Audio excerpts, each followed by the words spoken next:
What is up everyone? If you've ever wanted to attach files to your tasks in Asana, well then I've got you covered because it's quick, easy, and helps you keep all your project info in one place.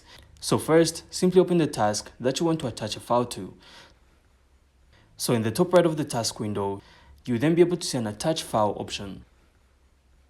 And you'll then be able to choose a file from your computer, Google Drive, or Dropbox. So just select the file and it will then upload right into your task. And once uploaded, everyone on your team can access it, so no more digging through emails or separate folders.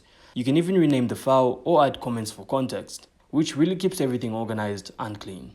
And that's it. So attaching files in Asana is super simple, but it makes a huge difference when you're collaborating on projects and want everything in one place. So I really hope you found this insightful, and if you did, make sure to leave a like and of course subscribe, then we'll see you on the next one.